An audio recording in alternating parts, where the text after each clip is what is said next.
League of Legends. We're here in the studio. No more. Oh, are we still not streaming? Oh, now we are. Oh, sick. Cool. NA production. NA production, baby. We're in the studio. I'm here with NA. Mark. I'm Ryan. We're here for a great day. CLoL Week 5. Our UNC team is sitting at 3-1 right now. Yep. So looking to get those 2 more wins. Here's the first step. Got to get that win today. 1 more win next week, and then we're into playoffs. It's that easy. Yeah, the goal is 5-1 for the varsity team. They need that to move on into the next round. One more loss in this round or the next round, and we're out of the playoff picture. That's the reality. Welcome to the Swiss format, baby. That's the reality, but not one we're gonna have to worry about. We have faith in our team. Hell yeah. Here at Heel UNC. yeah? Our heel yeah. Oh. But got a strong lineup today.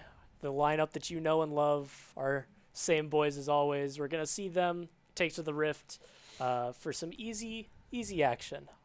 Gonna be a great 2-0, and we're gonna get to go home early. Really? You think so? Is this another? Oh my goodness, Ryan! This I is really manifesting. need to go back and look at last week's CLoL VOD and get your little clip of calling the bot diff with Kaisa versus Ezreal, just like a before and after shot. Is this the Ryan McDad prediction for this week?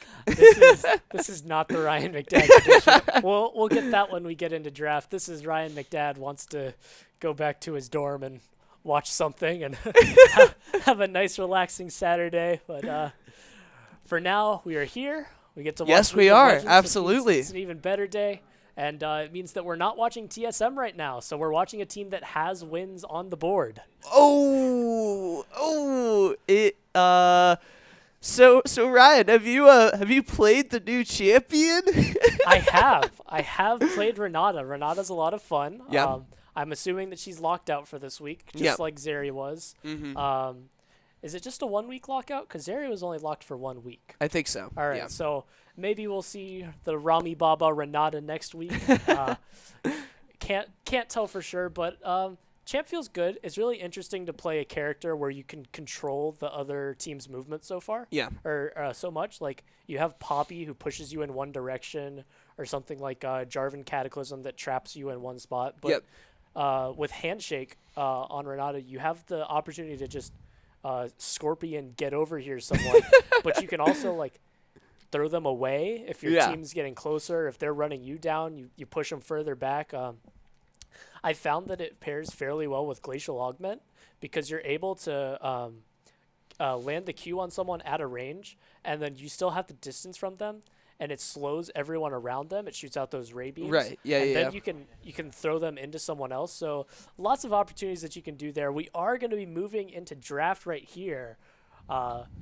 We are against FIU, the Panthers against the Rams. Panthers against the Rams should be a fun one. So the way this Swiss format works, just as a quick explanation for you guys, it is UNC on the blue side, Panther Esports on the red side. It is 6 weeks, 6 best of 3s as you move on through the rounds. You go against a team that pretty much generally has the same record as you. So week 1, everyone's randomized based on the seeding order, and then based on the results as you move through the season, that kind of determines who you go up against next. So UNC started off with a win. I think they were 1-0. I think won again. So they were 2-0. Lost the second match. Was it the second match? It was. The second match they went up against, like, it was a top 10 team. I know that for sure. I think it was 7, but I can't remember exactly. They did fall in that second week, and the next 2 weeks have been fairly clean. So we're hoping for more of that this week. 6-0 Dream is dead. 5-1 Dream is still alive as the bans are coming out. We see Jagung with the early Gwen hover. Gwen is a very strong power pick. I'm interested that Jinx is not the first lock, because typically when you have that B1 side Jinx available, you just take it, you get your safe AD carry, and then you roll with it and win the game. Yep. In UNC games, Jinx has probably a 80% win rate. In these UNC CLoL matches, it's been really high. Zeri is being hovered. I'm sad that wasn't banned by either team. I feel like leaving Zeri open at this point is it's questionable. Okay. Zeri did just take a round of nerfs, but I was watching some good old Tyler 1 yesterday, and he. Do you see he hit Challenger? I did see that, but before he hit Challenger, he had some choice words about how the Zeri nerfs did not matter. So oh my we'll see how that pans out. The Gwen, we don't know where that's going yet. Could be top, could be jungle. And there's the we Jinx. See the Jinx. Fair enough. Jinx and Zeri do kind of fit that same archetype. Okay. Where they're kind of weak early game, and then they're just putting a lot of damage in late game. Zeri has a bit more maneuverability, a bit less damage. Yeah. She doesn't have the traps that Jinx has where she can lock people down. We see an Ivern getting hover. I hope that We've gotten this before. We have gotten it before. Janna hover. Maybe no way. Rami Janna. What? This is not going to be a smite top. Okay. Okay. No smite top. We're gonna calm that down right now. That did get nerfed on this patch, and I don't think that they were even playing it before that. But, yeah. Right. This is gonna be the Rami Baba Janna. Probably gonna get an Ardent Sensor for Jinx later on in the game, but ever since the rework, Rami Baba has really been into this Janna pick. It's not the traditional thing that we see him on. We normally think about his Alistar, his Nautilus, Hex a playmaker. Yeah. A playmaker. But with the Janna changes, ever since he picked it up, he's just said this character is so OP. So you can see the pushback from the ult. It amplifies your healing and shielding in the next couple seconds. And does it really now? It does. Wow. So okay. Everyone Bit just of a change. Stands there and gets an amplified ult as long as he's able to slow or displace one person. So. Big pick in the bot lane, able to buff up that Jinx. We see Nami, who will buff up the Zeri. Looks like it's pretty safe bot lanes. Probably not too much focus going there if I had to guess. But if that Gwen does go top lane, it makes it much harder for Panther Esports to gank for the rest of the game. Yeah, looking at the bans so far here in the second phase, Ryan, the name of the game here is targeting the solo laners as Corki and Camille taken off of the board. There goes Jaegung's Akali. Also believe Kersey has a bit of an Akali in his pocket as well. So taking away some of the flexibility that we commonly see from this UNC squad. I mean, even with the Gwen locked in here, that's going to be something UNC can kind of flex around and pick into kind of whichever side they really want to go in, which I think is helpful, especially when you're picking on the blue side of the map, because, you know, on red side, you're saving up. You've got that red 5 counter pick where you can lock that in, and they're going to be saving it, it looks like, for the top lane here, Ryan. Yeah, it looks like it might be top lane, but what they're doing is really smart here. They're holding the Volibear flex pick because Volley can go jungle or top. Yep. So UNC has to pick either they have to pick their mid and then either their top and jungle, and then maybe they pick like a double flex that can go back and forth between jungle and top, but either way, they're probably going to have to be blinding one. Posh is hovering some of his own champions. I don't think we're seeing Jinx go into any other lanes, so probably not going to see the Draven. It looks like we are hovering the funny Crocodile, so we might see... Oh, we see Victor. All right, so Victor is going to be the mid laner. That's going into Syndra. We have the Control Mage matchup. Yep. It's nothing special. It's nothing we haven't seen before. Woo! But we are seeing some top hovers here, so it looks like that Gwen is going to be going to Steepy. But what's really interesting is what will be the red 5 pick, as Rami keeps us in suspense, doesn't tell us until the last second what will be locked in. Xin Zhao. Oh. So the Gwen is going top. The Gwen? We've got the Gwen gun coming out. The J Gwen. Nice. We'll figure it out. We'll workshop it. But Xin Zhao is going to be the jungler there. And he did wait until that last moment to deny as much time of thinking, trying to play little mind games, tell them, oh, we're going to pick our top laner here. Yeah. This Gwen's going to jungle, and then she doesn't. Wukong, so they do, to a certain degree, maintain that double flexibility. Wukong and Volibear both have seen time in the jungle. Yep. It looks like Volibear is going to be in jungle, which is what we were expecting. It's the more reliable one of the two. You want to have some extra levels on that Wukong so you can get the extra tankiness. Yeah, right. Yeah, the bear, on the other hand, is run, stun, job done. And you don't really need much tankiness so that you can run in and hit 1Q as opposed to trying to get off 2 Wukong Cyclones and still Right. stay alive through the whole fight. So, we've got a big match here. We see Gwen, Xinjiao, Victor, Jinx, and Janna against Wukong, Volibear, Syndra, Zeri, Nami. What are your thoughts initially going into this game? Well, Mr. Ryan McDad, UNC, a wee bit of comfort for them, dare I say. Xinzao, nothing new in the jungle. Gwen, super, super strong, going to scale super well, as well as the Victor on top of that. I'm very curious, though, because I think we've got kind of like a mirror matchup, right? In the jungle, you got Steepy and Edigan on the side of the Panthers, who are going to be looking for a lot of early game aggression. They've got really strong early game champions, and I expect a lot of these, both the solo lanes and the bot lane, to get mixed up a bit. What's interesting, though, I think wave management is going to be the name of the game. You've got very even lane matchups to the most part to me. You know, Victor into Syndra, I don't think heavily goes in either direction. Same with Jinx Janna in the bot lane against that Zeri Nami duo. You know, it's not going to be something I think where either team is put in a crazy bad position in the early game. Like I think a lot of times you see in draft, hey, this team straight up lost. Like looking at the lanes, you're like, how are they going to survive the early game with this, right? But for the most part, I think both of these squads have done a solid job, both setting themselves up for the late game and making sure they're not going to get absolutely screwed in the late game. So I'm just super excited. I think this is truly a skill matchup between these two squads. And I think it's going to be on the junglers, I think, through the early game to get advantages for both teams and to kind of control the pace of the game.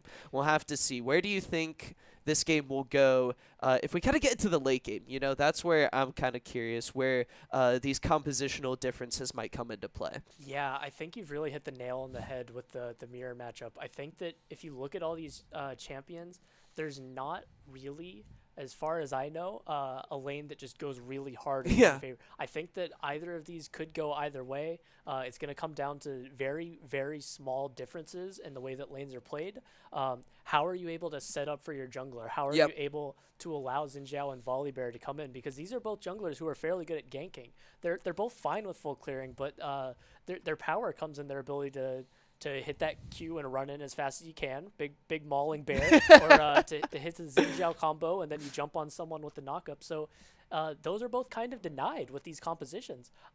So I think that what we're seeing is probably a very early, a very even early game. Yeah. If there is a shift to one side in the early game, I think that bodes very well for them as it fades into the late game. If it stays even, it comes down to who's able to set up for team fights first, who's able to get the advantageous position, who really wants to be standing still. You want to be throwing in those Nami bubbles, the tidal wave, the Janna right. Qs. You want to have position control. So whichever team gets the lead in the early game is going to be able to get the lead in the late game. That's what we're expecting. We're probably not going to be seeing too much of a blowout on either side. We're right. not expecting much snowball, not expecting much explosion because there's so much of availability for getting away from games. Yeah, right. It looks like it's probably going to be pretty easy. I think that if you're asking for the lane to look at, it's the jungle lane. Right. Because counter jungling, smart gank timers, smart moves from your team to help your jungler, that's what's going to win this game, not so much the jungler helping the laners. Yeah, well, ladies and gentlemen, we are going to hop into a quick break as we get set up on the Rift. Don't click out of that browser. Game number 1 of this best of 3 is just about...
Hello, Heels. Welcome on to Summoner's Rift. We have got game number 1 starting between the UNC Varsity squad and the Florida International University Esports Club. Both of these teams, I believe, are sitting at 3-1, sitting here in round number 5 of the 2022 CLoL season. My name's Mac Dewey. Joining me in the studio is none other than Mr. Ryan McDad himself. How are you feeling headed into game number 1?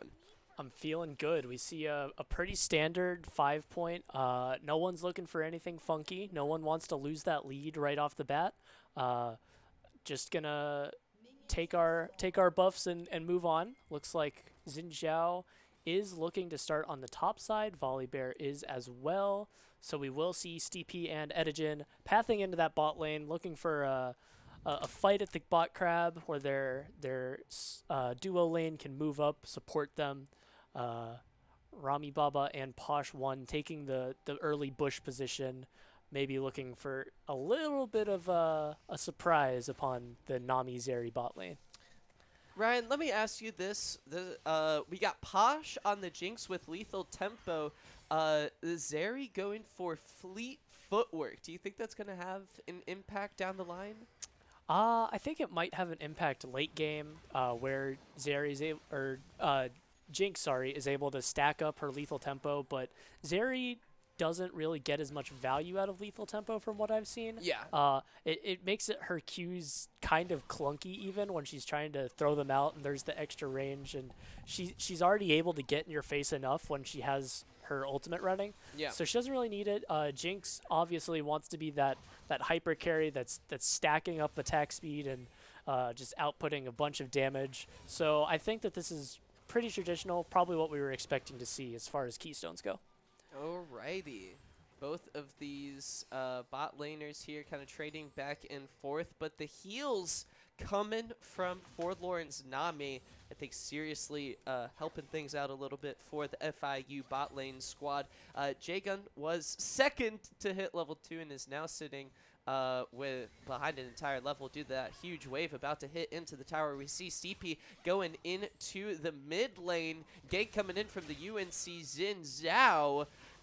Stun coming through, flash over the wall. Steepy gonna flash for the final knockup. First blood going over to the heels. First blood going into the heels, and Volibear going into the jungle for UNC, looking like he's gonna try to sniff out something against the Posh Rami bot lane. He's sitting in the tri-brush. We might see something here. He steps forward. I don't think he's been spotted yet, but maybe they know what's happening. They are going to sweep out this ward. Hopefully they don't step up too aggressively. As Xin Zhao is there taking his buff, Steepy ready to counter gank if necessary. He's walking into the... Gonna get the smite. Will he walk to tri-brush? No, he's going to opt to take his Krugs. How long are they going to wait to try to make this move? Flash is available. The wave really isn't going anywhere. Oh, he's here we now. go. Rami's getting real low. Potential flash under the turret coming in. Stun, slap, kill. Jesus, what was that? Yeah, Posh opted to use heal there instead of flash. I'm not sure what the thought process is there. I think that the choice that you have to make there is you just flash away so that you don't get stunned right before your tower, especially with Steepy not being close enough in vicinity to truly pull off that counter gank. As we look in the top lane, we see that Jaegung has pulled back that wave position. We saw the massive wave getting stacked top. Obviously, Edigen was pathing bot, so we didn't see a gank. Oh! And the Ignite kills! That's a good solo bolo from Jaegung. The J-Gwen! Let's go! Picking up the surprise kill there. Turns out the Frosty Chicken does still, in fact, cook pretty quickly with Ignite. Meanwhile, we see in the mid lane, Kersey with a bit of a CS lead, crashing the wave under the turret, it looks like. Might be able to look for a reset here. He's going to place down his trinket ward there. Just going to chill for the time being. Did use that teleport a little bit early, I think, to get one reset already in there. Yeah, Frosty Chicken forced to TP back into lane. Wave State seems to be pushing away from him. Jogung getting a little bit of vision down and pathing into that top lane. Gonna go take what CS he can get. It looks like it's in about a middle position. Kersey and Lind trading back and forth. Victor with the slight range advantage, and the Airy getting that extra bit of poke out onto Lind. And what I really like to see here from the UNC squad is It's Rami Rami headed move. into the mid lane. The flash, the kill! Kersey takes down Lyrid. What a play there from Rami Baba. The knowledge that he can move there. Posh doesn't overextend. Posh sits back. He probably loses some CS there. Hopefully soaks up all the XP. But that allows Rami to move, and then he gets Kersey an extra kill. Kersey now sitting with 2 KP means that his abilities are going to be upgraded so much quicker as Joe hits 6 and goes for the solo kill. But Edgin's there.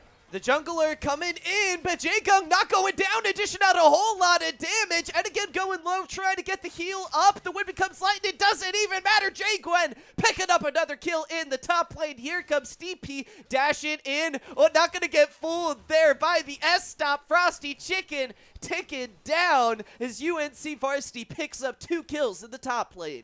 Jaegwen must be a tailor with that beautiful needlework coming out from Gwen, hitting every single needle he needed to, getting the 1,000 cuts passive over and over again. Zeri moving forward, but without the direct support from Nami, not going to amount to much. Double kill in the top lane. We've seen mid die twice. Edgen tries to respond to turn into a 2v1, but Steepy's just there to respond. The counter gank goes for UNC, and the gold lead tells us that UNC is taking a pretty favorable lead right now, about 2,000 gold. 2,000 gold at the 7-minute mark. Very comfortable start here from this squad, coming out with a whole lot of early game aggression as well as solo lane outplay.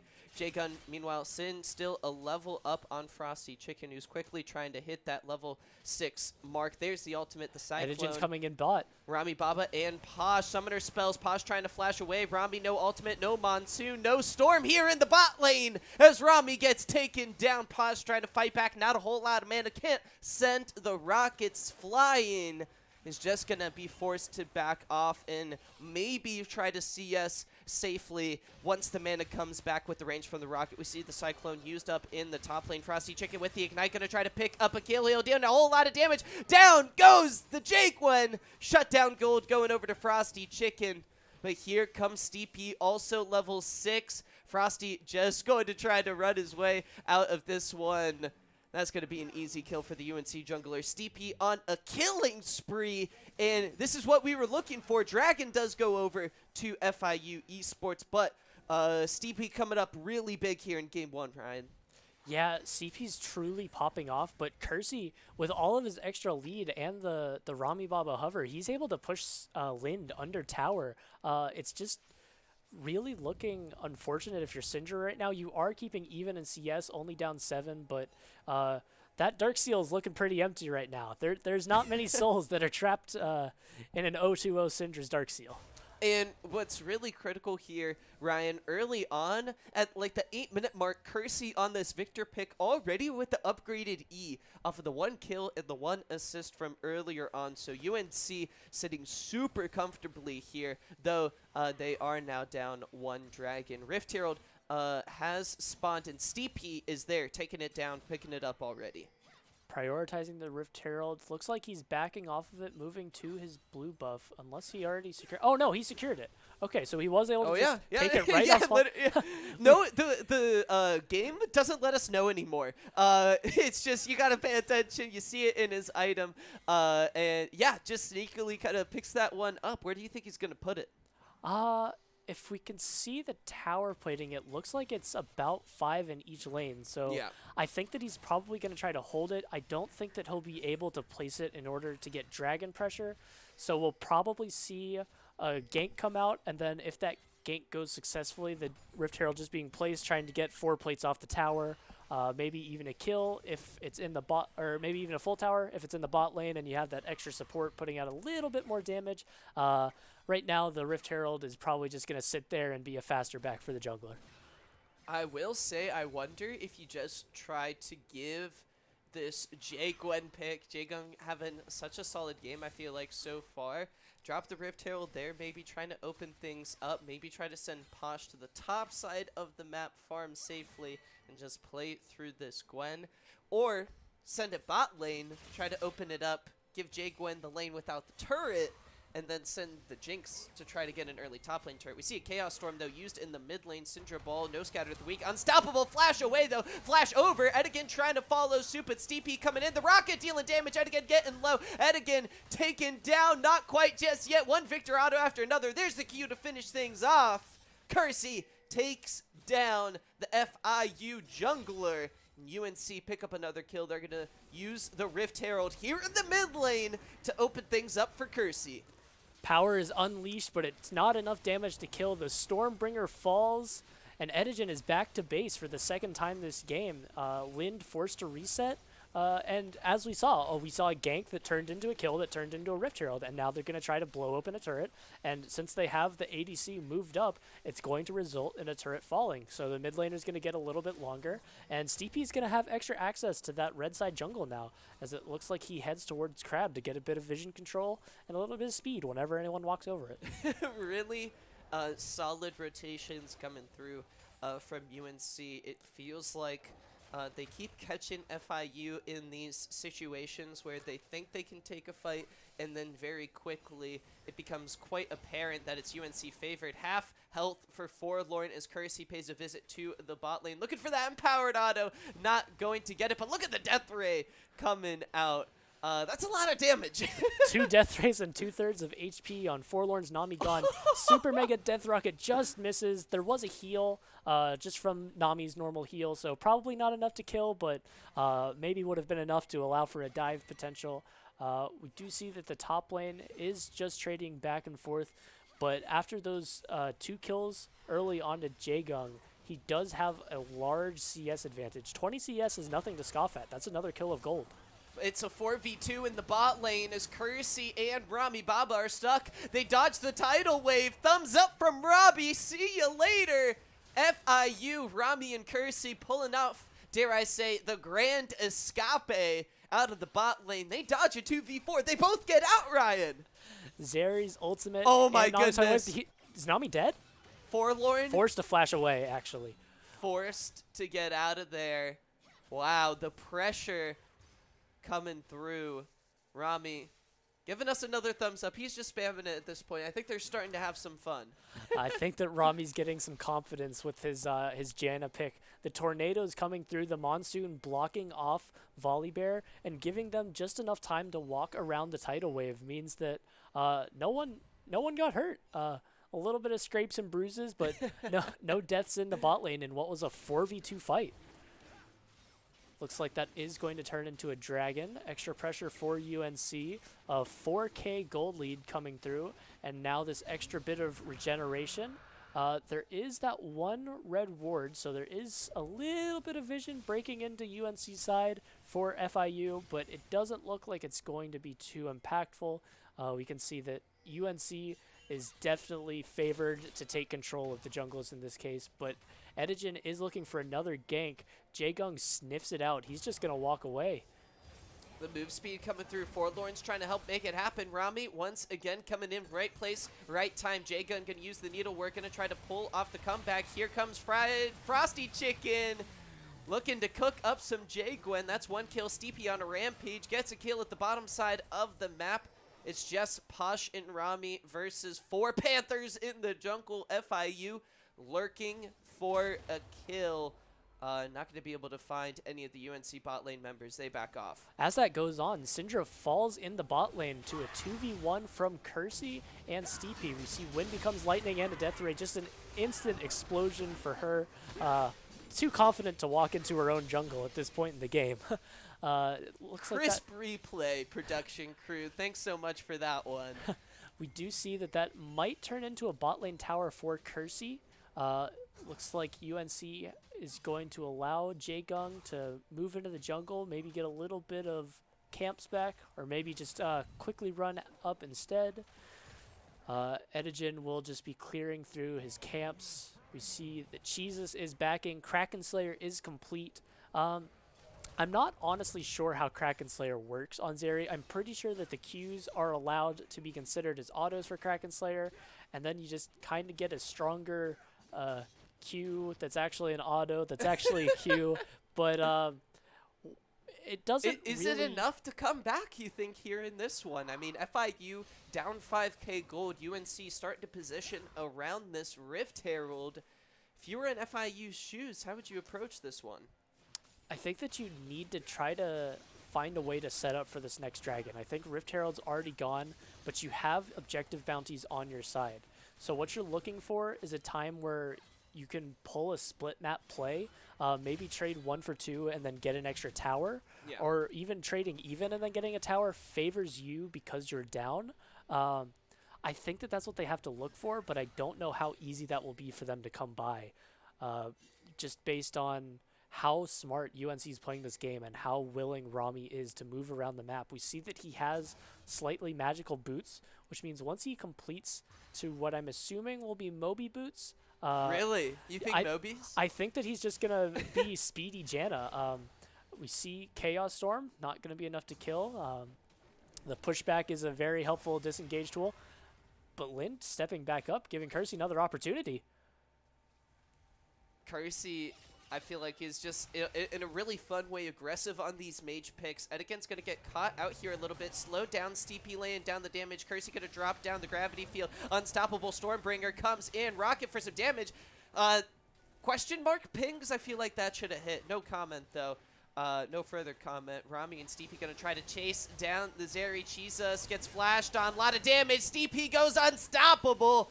Posh from over the wall. Root connects. The Flames are chomping at the heels of the Panthers. FIU lose 2 in the jungle. Dragon spawning in about a minute here. Rift Herald drop down in the bot lane, Ryan.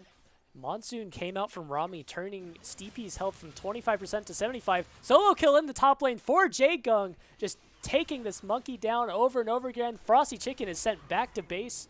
Jaegung did expend the Ignite there. He expended the Needlework, so that is going to be some resources off the table. But as bot lane is just shoving in, getting another kill onto Lyrid, this game is looking fast and out of control. A clean game from the Tar Heels as Steepy says, I can go farther into the base. Kersey on a rampage. They got Shelly behind them. Can they get the charge? Maybe gonna go here into the Nexus turret. Gets one more punch in on the dead inhibitor. Shelly is coming a charge in. Gets another one. Down goes Nexus turret number 1. The damage coming in. Chaos Storm. Steepy going in, trying to take down all of the Panthers. Rocket connects, but it isn't enough to take down. Frosty Chicken, Death Rays coming in. Down goes Nexus turret number 2, potentially.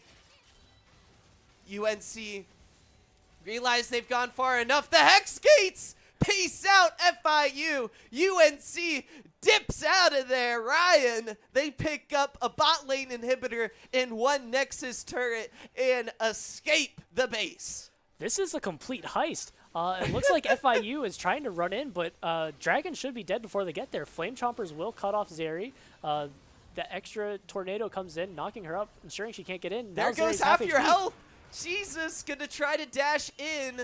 Half HP. Tough fight to take if you're FIU. UNC pick up the Dragon, and they're going to go back to base and spend what I assume is going to be a whole lot of gold. Zeal, Crisis Shard picked up for Posh, almost a full item there. It's like 2k gold. Shadow Flame complete here for Kersey. Just a huge advantage right now for UNC. They are up 10k gold, Ryan. Yeah, this is the extreme power that we mentioned earlier about being able to set up first. Walking into Kersey's Death Ray, walking into Posh's Flame Chompers, walking into Rami Baba's Tornadoes is just a death wish at this point. You're down so much gold that you can't walk in anymore, and unless you're getting a very, very uneven fight, it's not going to look good for FIU. Zap connects, Forlorn immediately chunked out. Gale Force from Posh going to finish off the FIU support. Super minions going into the bot lane. Cyclone expended. Posh and Kersey in the mid lane takes down the inner turret. The pressure from UNC at this point in the game is probably going to be insurmountable. It looks like they're looking for a Baron on spawn. As Forlorn is dead, the ability to walk in is very far gone. Baron's health is falling. We are down to 10k HP. Will the Volleybears nowhere near? Edgen's not going to get into this, so this is just going to be a free Baron for UNC. Hopefully they're able to take this, push their super inhibitors in the bot lane and end this game within the next 3 minutes. I think Rami Baba has Moonstone Renewer procced right now, right? Taking while taking it's not combat damage with a champion. I think it's combat damage. So I think that it has to be a champion. I'm not exactly sure on that. Because I think I saw it was procced while they were doing Baron. Because the health bars weren't moving. And there's not a lot of lifesteal. I mean, they do have an Ocean Drake, but I just thought that was funny. UNC, it didn't even look hard for them to take the Baron right at 20 minutes. Easy peasy lemon squeezy as they're going to push that gold lead to what looks like 11,000? It looks Nice. like it. It looks like actually it's 12. It's 12,000 gold for the side of UNC. And how do you come back if you're FIU at this point? You're down so much. You're a composition that needs to at least be even. You can't walk in anymore because of Kersey's advantage on the Victor. I'm pretty sure he has all 3 of his abilities upgraded at this point, and UNC's just going to walk in the top lane. A little bit of damage onto Steepy, but probably not much considering the Janna is still there. Top tower is falling, and this is probably going to be the siege that ends the game. Posh is excited, tries to look to get aggressive. Not going to happen just yet. UNC open up the base, taking the top lane inhibitor turret and the inhibitor. Posh once again getting excited, looks for a little bit of poke damage. The zap misses, but here comes the UNC Varsity squad into the base. The clone gets immediately taken down. Ed again so low, shut down onto Posh. The ADC for the Tar Heels is taken down, but the Nexus is open. The Nexus is getting focused. UNC isn't focused on the kills. They're focused on the game. And at 22 minutes, that's going to do it as the UNC Varsity squad picks up game number 1. Game number 1, and I don't want to speak too early, but we have to make a note here. 22 minutes. This is the fastest game we've seen since the first week when they were against a gold and platinum team that was holding on to a miracle, hoping for that, and we saw 2 18-minute games. So this is just a dominant game from UNC. Yep. This is not what was expected. You're not really expecting these 2 safe compositions to have one side just completely getting blown up. Right. But the amount of times that UNC was able to respond to ganks or waste time by counter ganking, Yep. even get things back for ganks, that just allowed them to not only get leads but put the other team actively behind. It was just a really, really fortunate situation for UNC where they were able to out macro, and they put on a very strong showing in this first game. It makes me confident for game 2 as long as they're able to get a consistent and safe draft like they just did. And I feel like countless times it was Rami and the rest of the UNC. I think, yeah, let's go ahead and get into draft for game number 2 here coming up. Very exciting stuff. We'll have to see how FIU is going to adapt. Now, maybe give us a series, push this one to game number 3. But I think just from this composition, Rami Baba, huge performance on this Janna, was literally like all over the map, except for top lane. I think UNC played around the mid lane super duper well. Getting into draft here, game number 2, FIU. The Panthers are on the blue side. We got the Rams on the red side. J4 once again going to be banned, and I wonder if you take a step back here on the side of the Panthers and try to play through the bot lane, because I feel like that's what they tried to do, but then they were caught into a position in the draft where they wanted to play around bot lane, but you're going into Jinx Janna with Nami Zeri, which I feel like just isn't ideal if you want to play around the bot lane. UNC gonna decide to take off the Jinx. Yeah, I think that's a very respectable decision. I'm a little scared because I know that Posh plays Zeri. So I'm questioning a little bit, why not leave Jinx open and try to handshake? One team's going to pick one, one's going to pick the other. I would imagine that he's confident on both sides of the matchup. Yep. He's a player, especially from the interviews we've had. He's very confident in himself. So I'm sure that he would have thought that he could have taken it. They do ban both out, actually. There we go. Different bot lane look. Yeah, we'll see some new players in the bot lane. I would Varus hover, maybe. Uh, no, just straight into the Viego. Viego, Fair enough. very heavy reset champ. He was banned last game. I'm a little surprised that they didn't leave one of those or both of those open. Actually, I think that they could have chosen a handshake. Maybe they didn't want to have to take the Zeri into the handshake. So that might have been what happened. Yep. But otherwise, bans looking pretty similar. The Gwen does come in for FIU Esports. They don't want to have that very safe top laner again because UNC last game had 3 safe lanes. Yeah. And they're trying to make sure that something happens here to where one lane isn't safe. We see that Caitlyn and Xinjiao are picked. So we're going to see the same aggressive jungler, the ability to gank, the ability to counter jungle, and we're going to see Caitlyn looking to dominate the bot lane. Aphelios is picked, but if you look at the bans, FIU banned Thresh on their own, which means that Aphelios, he's going to have Lulu. It's not the same safety that Thresh offers. He doesn't have the Lantern. Typically, when you're seeing Aphelios, it's Aphelios and Thresh. Yeah. That's the combination. But Lulu, definitely a safe pick that you can pick. Rami, come on. I wanted the Rami Pike. Yay! Oh, no. they hear us? Oh. Rami, hear me. Hear my words. Lock it in. Lock it in. No, they're going to take Karma.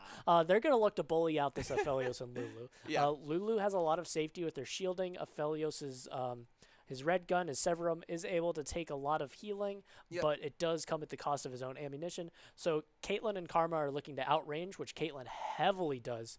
And Karma, with those mantra Qs, just taking the opportunity to poke Aphelios down, and then they're probably going to be looking to take some early towers as long as Ejin isn't focusing on the bot lane again. Yeah. Tryndamere going to be the first ban as we head into the second phase of bans here. Jaegung's Aurelia going to be taken off of the board in response. Once again, when we get into phase number 2, it's going to be the solo lanes that we're worried about in the back half of the draft.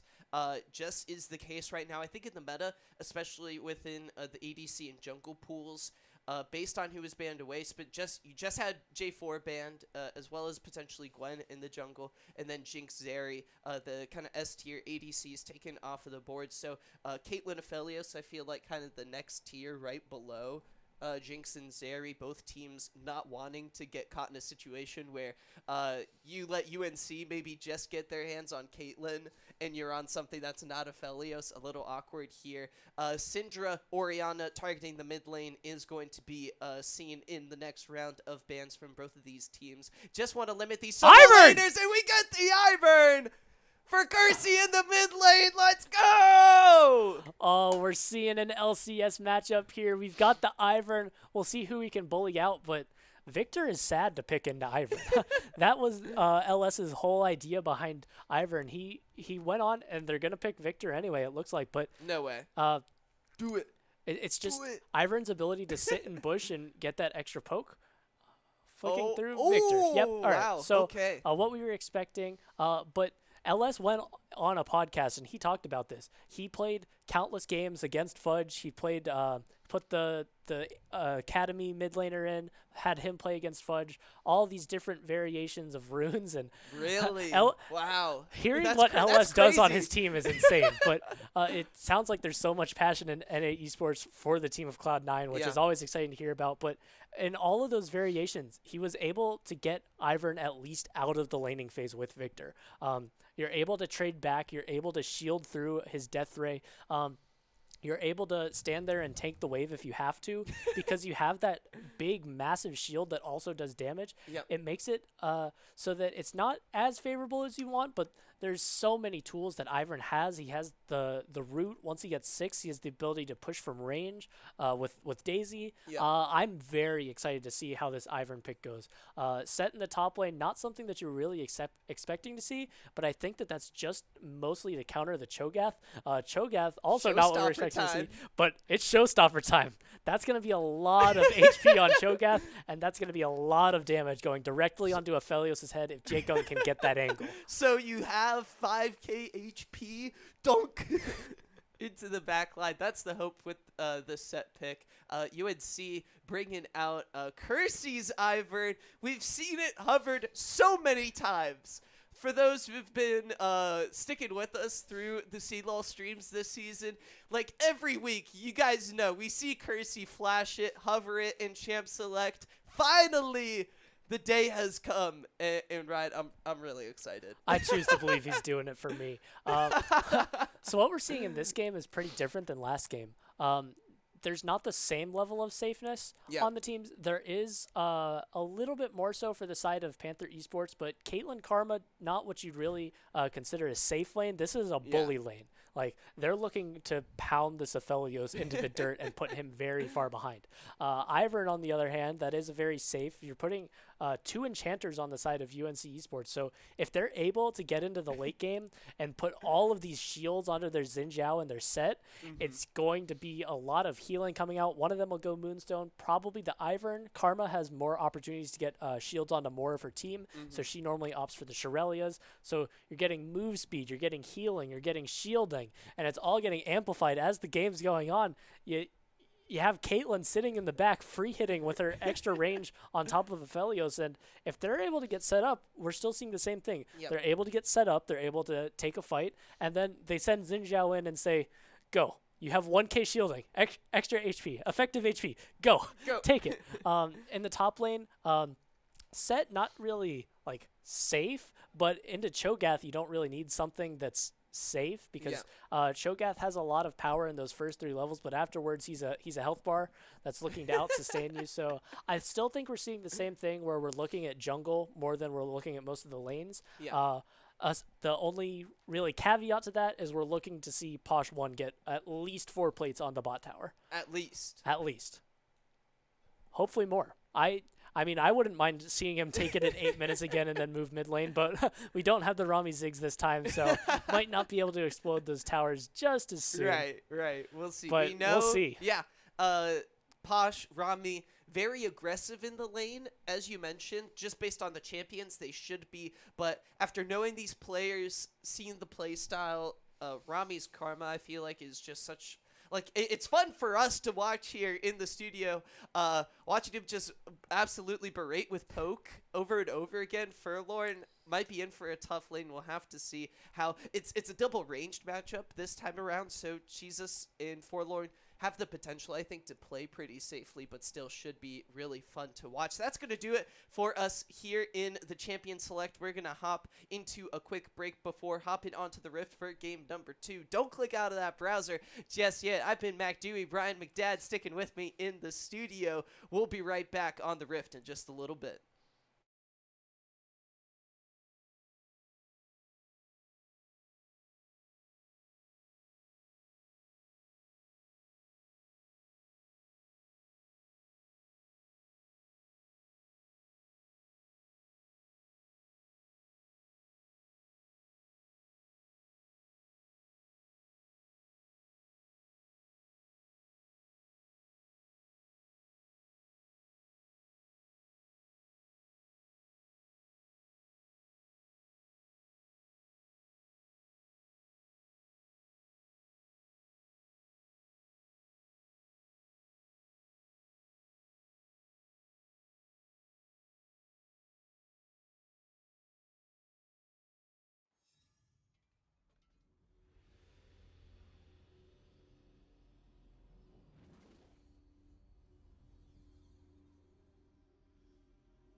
Hello, Heels. Welcome back onto the Rift. It is game number 2 of the best of 3. Here we got UNC Esports on the red side. Going Quick up sneeze. against FIU on the blue side. We saw UNC in game number 1 dominate the Rift, picking up a clean 22-minute win. Now here in game number 2, FIU going to try to come back. Both of these teams sitting at 3-1 overall across the spring CLoL 2022 season. Both teams sitting at 1 loss, meaning one more loss, they're out of the playoff picture. So this is win or pretty much go home for both of these teams.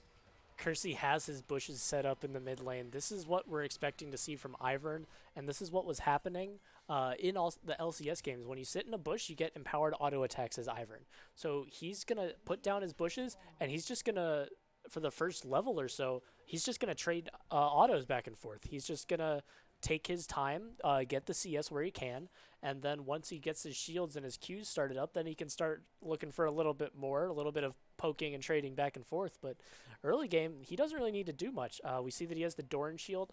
I'm pretty sure that in his second set of rune trees, he should have resolve, so he has second wind to get a little bit of HP back as the game goes on. But we saw level 1, he's already taking even trades with Victor, as long as he's taking those bush auto trades. Have to be careful about the Death Ray poke. I feel like is going to be a big indicator. We see the aggression coming out of the UNC bot lane. They're going to target Jesus and Forlorn equally, trying to get damage on both of the bot laners. Very well played. Got it in before the shield, especially. Forlorn really wasn't expecting that. And then we see Ryan, Posh, Rami positioning so far forward, playing so aggressively. We're going to have to watch Edgin's pathing here, see if they can make something happen on this UNC bot lane. Forlorn with the Guardian on Lulu, going to help out a bit though. Yeah, the problem here for FIU is that now they're playing Viego. Ignite? Oh, Damage! Ignite? Jesus getting real low. The net gonna miss! 90 caliber, going just barely wide there as Jesus not gonna be forced to recall just yet, Ryan. Yeah, but as I was saying, they have Viego, which is definitely harder to gank with than it is if you're playing Volibear. Volibear has a larger speed boost than the Spectral Mist gives you. Spectral Mist gives you away a little bit, so a little bit harder. We'll probably see a gank closer to 6 as opposed to Volibear, who was able to just sit in the bush for a minute at level 3 because he still had a full kit at that point. Probably harder to gank, but it looks like UNC is setting up a dive on the bot side. They're already under this tower. Is this a third wave dive bot? Let's see if UNC is going to be able to make it happen. Root coming in, Forlorn and Jesus lightning. both getting really low here. Steepy, no turret aggro just yet. First blood going over to Jesus. Steepy gets taken down. The dive going maybe just about even. It's certainly a lot of XP and gold lost onto Jesus, so maybe we call that worth for UNC. I think that the whole plan there was a buff transfer, actually, because we see that Posh now is sitting with the red buff that came from his jungler, Steepy. This was calculated, for sure. They wanted to give Jesus the kill first so that the red buff came over. Root comes from Kersey landing, meaning that he gets to safely walk away into the loving arms of Steepy, standing there, now ready to take their own fight in the river over the Scuttle Crab. Kersey dropping down the bush. Scuttle very low. Oh, Flash coming through. Flash is traded. Edgin gets away from the potential gank. Rami throwing the thumbs up. Wow. We see Edgin, though, a bit of a level and XP advantage over CP after dying under the turret is up about 2 camps, it looks like. Or 3. No, I think it's 3 camps. Yeah, it looks like it. What I want to see is if that control ward in the pixel brush is actually in there. It looked like it was placed to try to ensure vision after Kersey had placed his bush, which does give the team a little bit of vision.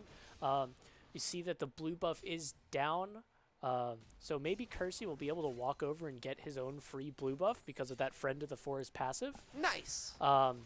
It never hurts to have more buffs on your team. No, never. It can hurt a little bit if your team starts dying, but with how safe Ivern should be playing, he shouldn't be transferring over that blue buff to Lind anytime soon.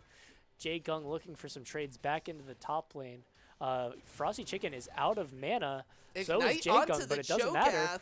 Vorpal spikes barely missing. Not a lot of mana on Frosty Chicken. Also no flash available. Steepy is on the top side of the map. We see Rami in the bot lane trying to get lane control once again. Make sure there's no wards in the lane bushes there. Steepy just going to be focused on taking Krugs. Frosty Chicken using the recall.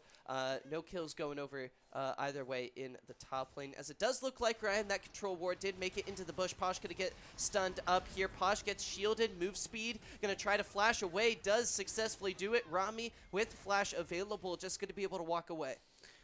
Yeah, it looks like maybe a little bit of a bit of greed to face check that bush, but Posh does get the ward down, so now they're going to have vision of future ganks, which is very helpful considering that Caitlyn doesn't have that flash on hand. Rami Baba not forced to use the flash, able to hold it.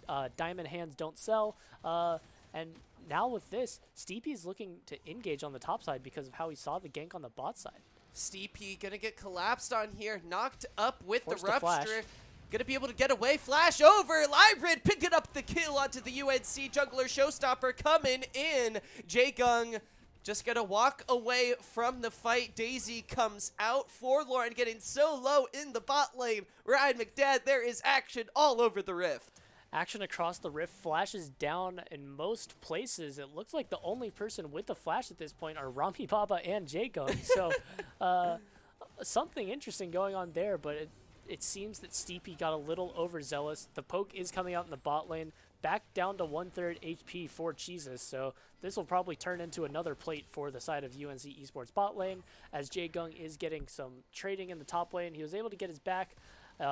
Daisy walking forward aggressively, just looking like it ran out of time.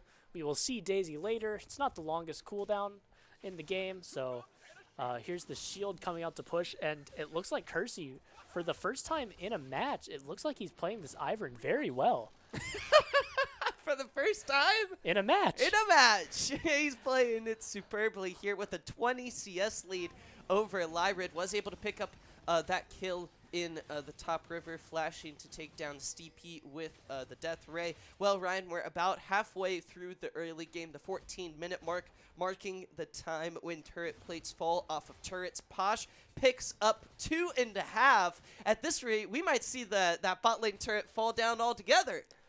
We might, especially if this Rift Herald is able to be picked up. It is coming alive right now. In 3 seconds, we have Rift Herald online. Yay, Shelly's on the map. Happy birthday, Shelly. But looks like Dragon is going to be the first priority. With all the bot lane pressure, Caitlyn is able to move up. Posh able to put down the extra damage onto the Dragon. Kersey just willing to trade back and forth. And let's look at the CS gap in the mid lane. Who do you think is winning a Victor Ivern lane? Oh, it's the Enchanter, who's supposed to be in the jungle. Looks like he's up 20 CS in the mid lane. How is this possible? Looks like jungle CS has stabilized. A bit of a lead in the top lane. Set is kind of weaker than he was when he released. That might be an understatement, but Cho'Gath very safe, able to farm with Q, able to farm with Vorpal Spike. So as the lane goes on, Jagung should be able to have a better time farming.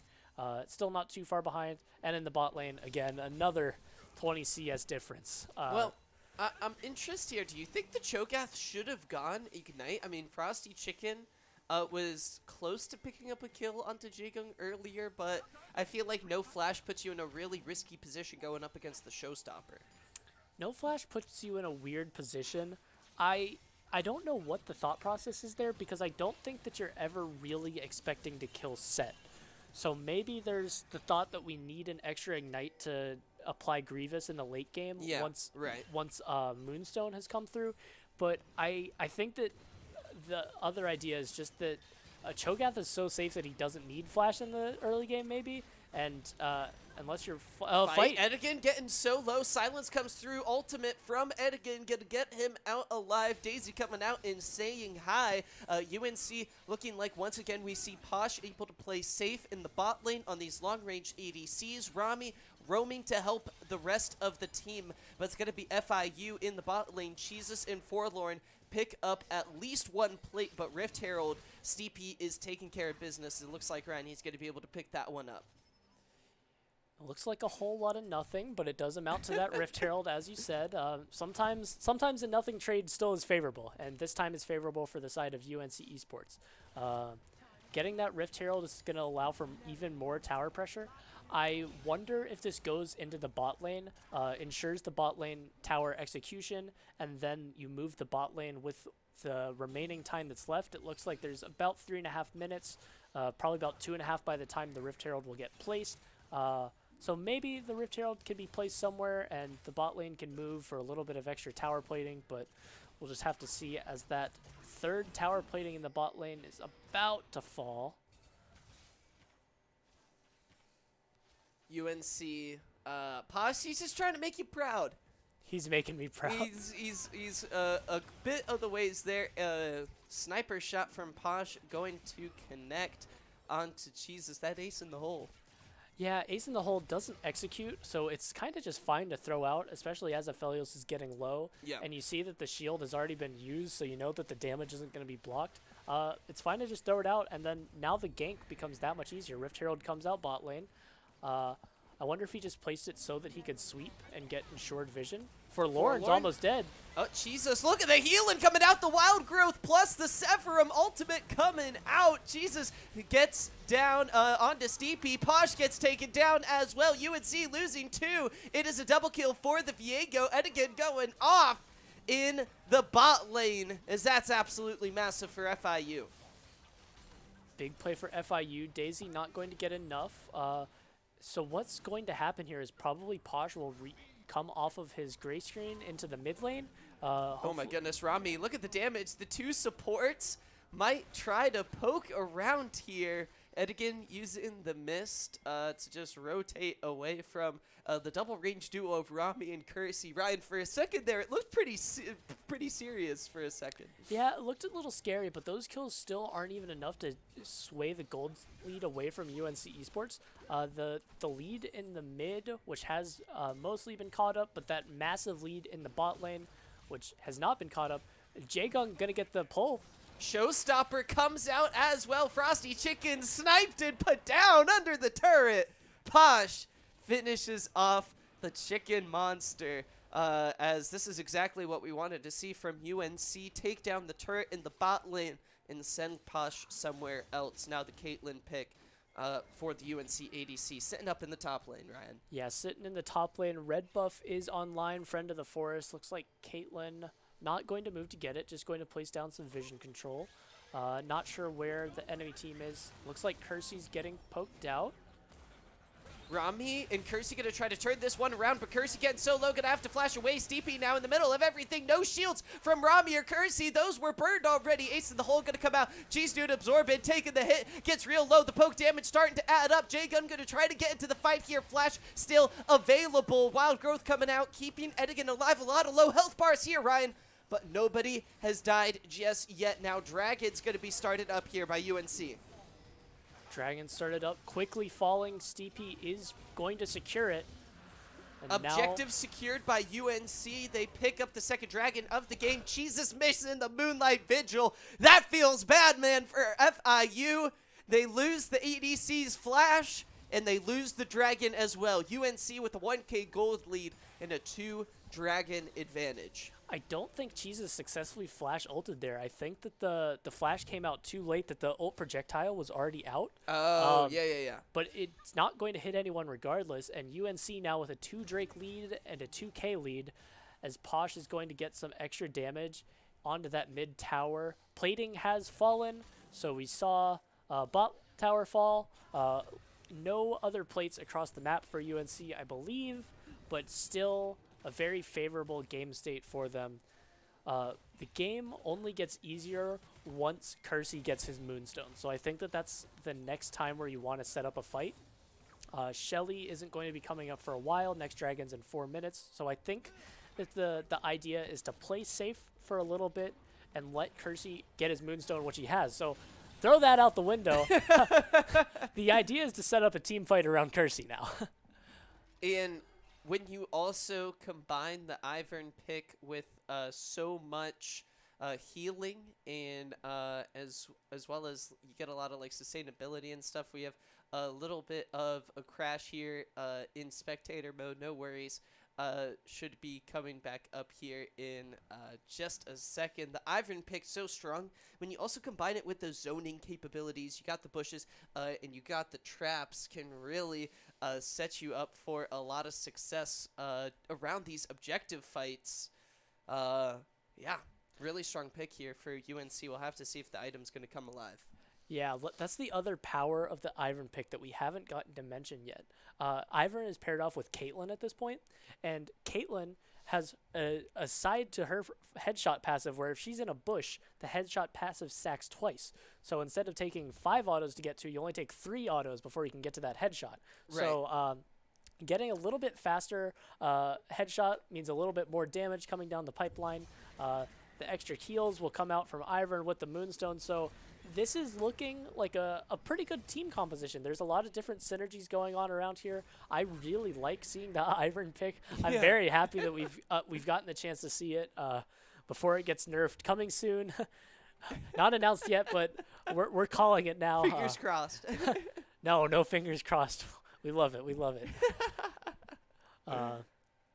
I'm interested to see later on. This won't happen in this game, but I'm interested to see if Ivern is able to respond to other meta picks. Currently, we've normally seen it against this Victor because of just how over-centralizing the Victor is at this point. I'm interested if Victor gets buffed and Ivern stays unchanged, do we see a change in Ivern's pick rate? Does Ivern still get picked into other mages? Or is this just a Victor response and then we never see the tree man ever again? That's something that I'm interested to see going into the future, but it looks like we are back in game, taking a quick pause so that we can just get set back up and avoid any further errors, but looks like we are going to jump back in. And we're still 4-3, so we probably haven't missed much. Yeah, right. Nick, could you hit U for us? Perfect. Yeah. In the mid lane here, we have Rift Herald dropped up here. We get a little flash forward in time. Now sitting at the 18.5-minute mark. Kills are still the same. Looking really solid here for UNC. Going to be positioning around this next dragon. If we could get production, also zoom out a little bit. Control Shift Z. Oh, the engage potentially coming in here. There we go. The zoom out looking crisp, and Jesus getting so low. The dragon gonna be spawning up here. Frosty Chicken getting just shoved in the melted pot of UNC. Gonna get cooked up and sent back to base. Jesus on this Aphelios pick. Ryan, he can't get into the fight. He can't do anything. Zoned away at about a 3rd HP. Daisy now going to zone off the rest of IFU. Cheese is going to try to snipe a dragon steal, but it's just not going to work. UNC pick up the objective. Aphelios far too low to walk into that fight, especially without his beefy frontliner. Frosty Chicken getting showstoppered into the center of UNC and being immediately disintegrated. Steepy is going to take this buff. Let's see who gets the second buff here. Posh already has his own. So does anyone pick up this red buff? Did they just let it go? Oh wait, Ivern has his own. Does everyone have buffs on UNC? I think Kersey's the only one who can take that red buff. I see. That does and make so sense. he was like, hey guys, I'm good. I already got my own. I'm not gonna worry about picking that one up. Kind of just a flex to leave it there. Another blue buff coming out. Maybe Kersey will pick up this one. We see the lonely raptor sitting in the camp. Counter jungle successfully done. Timer will be reset now, but that raptor sitting there so that the camp cannot come back up until the entire camp is cleared. And it looks like UNC, with this 3rd dragon, is in a very comfortable position. What we see in 4 minutes, if they are able to get that Mountain Soul, is that everyone on the team gets more shields, which is not something that you're really afraid of when you have a Karma Ivern team. More shields doesn't hurt you. We probably have to see Serpent's Fang come out for Aphelios. I think that he's the only person who can safely reasonably kind of build it, right? But we see that he has the Executioner's Calling. A little bit of damage onto Baron, but not going to be in it. Actually, they're going to go back in. They're going to bait after clearing that ward and faking walking away. Bush cover comes down. Now vision is obscured. Rami Baba getting some poke over the wall. And it looks like this is just going to be another sneaky Baron from UNC that can't be contested by FIU. They're going to try to force this one. No rotations. FIU does not see the objective getting taken on the map. Wow, no contest coming through. Baron going down to 1k HP, going to be secured here by Steepy. UNC go up 5,000 gold here at the 21.5-minute mark. Objective bounty claimed here in the bot lane by Frosty Chicken, but Ryan, I think Baron Nash, your pickup a bit more meaningful here. 1,500 is a little bit more than 500, and those extra stats all onto the minions and onto the players themselves are definitely favoring the next 3 minutes towards the side of UNC. Kersey's still confidently walking forward. Lyrid is going to start poking back against him, but it probably isn't going to take too much of an effect. Kersey just able to walk away, and the TP coming in. Looks like we're going to see a disengage. Kersey running down, teleporting into the mid lane. Baron Nasher powering up those minions. Jagung positioned in the bot lane to try and start a little split push boat going. 4-1 position set up. 4 members of UNC in the mid lane. Jagung, the solo top laner, going to be taking the side lane. UNC, a two-pronged approach here with their Baron power play. Daisy is being expended, walking under the tower, taking the tower aggro, allowing the wave to stay alive a little bit longer. Looks like Daisy is going to be allowed to be felled. Tree down, but it's not going to be too important as far as UNC's pushing power because they were able to save the wave. And we see Jagung on the set just shoving in this bot lane and now moving to maybe look for a fight here. FIU have to worry about the mid lane. They have to worry about the bot lane as well. Posh gets a 50%, maybe a doubling, a 100% increase of his health bar just in shields. We saw literally half of his HP bar was shield. So that was pretty crazy with both Rami and Kersey shielding him up. Pretty good inhibitor in the mid lane getting started here by the UNC ADC in the squad. That has got Posh's back. They've got the mid lane inhibitor, Ryan. They're moving down into the bot lane now. Yeah, this might be a push to end the game from the side of UNC, especially if Jagung can get a showstopper angle. Baiting out the rupture, just allowing a quick little knockup, but if Jagung can get a big showstopper to end the game, Lyra getting chunked out. Oh, Kersey so low, but able to flash away. Jesus gets taken down. What was that showstopper from Jagun? The health bars of FIU get deleted as UNC find the engage in the base here at the 24-minute mark. Teleport coming in for Lawrence out of here. There goes the first Nexus turret. Nexus turret number 2 falls quickly in succession. Nexus getting low. UNC moving on into round number 6, sitting at 4-0 or 4-1. Excuse me. Week 6 dream is coming through. That means that we'll be alive. Back here next week. Let's go. But that was a great game. I hope that we can get an interview, hopefully with Kersey, so that I can gush about Ivern and just say how much I'm happy to see the funny tree come out. A very strong game again from UNC. The early kills don't really matter all that much because even though they're down, they're still so far ahead in CS and in tower platings that they're ahead gold. And it just allows for UNC to dominate the game. They have the 2 enchanters, so after they got to that Moonstone point, Steepy's health was never really in danger, except for at the very end where he just jumped into the middle and exploded the enemy team. And then at that point, it just doesn't matter anymore. Yeah. So this is a really good week to be a UNC League of Legends esports fan because you saw really clean gameplay and something to build confidence for the next week.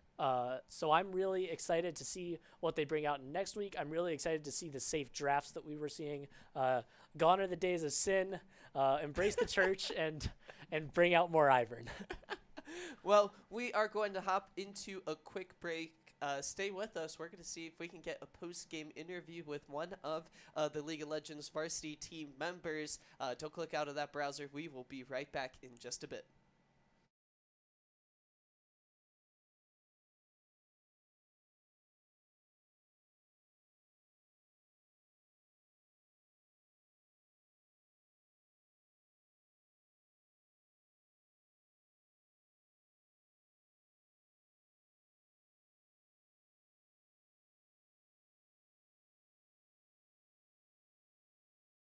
They played it. No, this is in LCK. Cuz Oh. built Hole Breaker Rex. Hello, hello. Oh wait, is our sound coming through on stream right now?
Hey, welcome back, Tar Heels, to the UNC Esports stream. We have got a post-game interview with none other than Ben Kersey in the mid lane, Steven, our lovely jungler. Welcome, guys, to the post-game interview. You're on with Mac Tui and Mr. Ryan McDad. How are you guys feeling? Ben, let's start with you after round number 5 here in the CLoL 2022 season. Feeling pretty good. Easy dub, mid gap. Had to pull out the Ivern in the second game. That was a fun one. But yeah. Yeah. Ryan, do you want to ask him about that one? Ryan was gushing the whole time on stream about this pick, and Ben, let me be honest with you. Ryan really wanted to talk to you after the game about that pick. So I'll let him.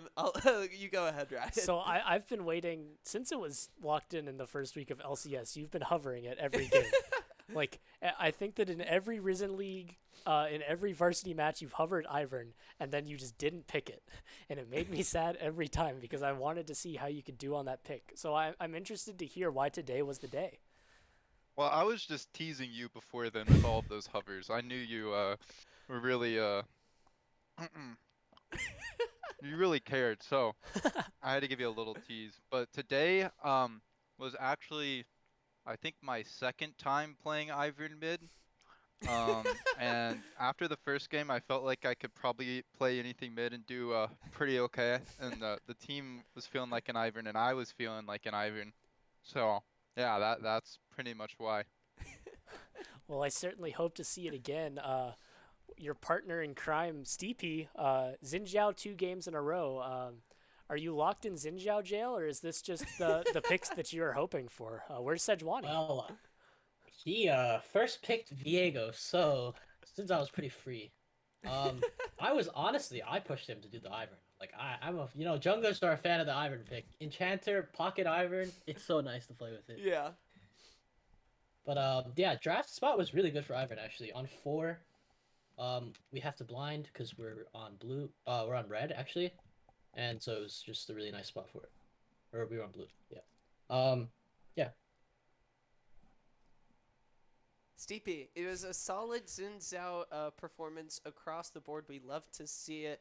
How do you guys think did this week's action in Risen help you guys get ready for this matchup in CLoL? Have you guys felt the impact of the extra practice in these games at all?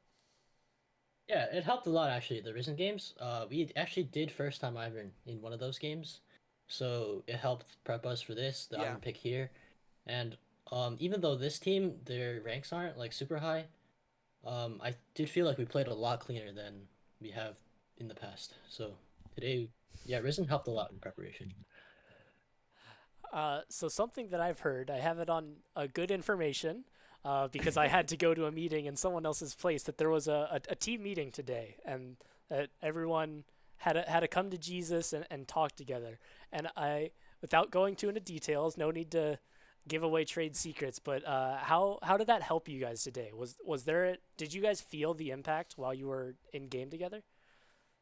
I felt a lot closer to my jungler, and I think he'd probably say the same. And I don't know, our synergy was just a lot better today. Yeah, I mean, I think we talked about a lot of issues or conflicts we had, but it helped ease up the tension between a lot of people, I think, and like the whole team as a whole. So, felt a lot more connected to everybody, like trusting, and yeah. That's great. I'm glad to hear that it was able to bring the team together. I hope that synergy can stay for next week. We in the studio are hoping for the 5-1 dream. We'd love to keep casting you through playoffs. Before we let you go, is there anything that you guys want to shout out for yourselves, for your friends, quick love to mom, anything that you guys have? Oh yeah, I got something.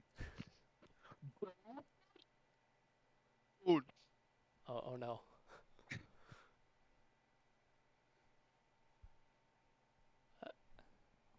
Ben? Hello? hello? Can you hear me? Yes, we can. What's up? Did you Nope. hear the thing? No, we didn't. No, we did not hear it. Steven's like, no, we did. All right, so on to Steven. Shout outs that you have. There was Ben's time. Steven, what have you got for us? All I got is next week is the week that really matters. We're ramping up to it. If we're 5-1, we make playoffs. If we don't go 5-1, well, we're 4-1 right now. If we lose, we don't make playoffs. So hopefully we win. So hope everyone can cheer for us. Woo! Well, so we will certainly be cheering you guys on here in the studio. So don't worry. If UNC League has 1 million fans, we are one of them. If UNC League only has 2 fans, then we are them, and that is all. Thank you both so much for joining us here in the post-game interview. We really appreciate the time, guys.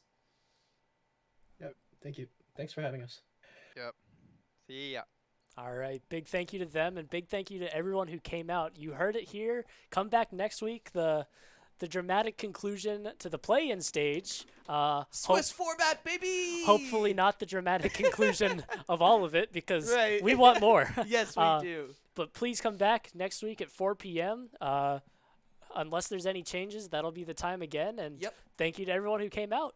Yeah, seriously, that's going to do it for today's stream. Make sure to follow us on Twitter, Instagram for updates. We got Game Fest for our club folks coming up on March 5th, so stay tuned for announcements relating to that. Thank you again. I've been Mac Dewey. This has been Mr. Ryan McDad. We have been cheering on the Tar Heels on their CLoL journey in round number 6, the final round.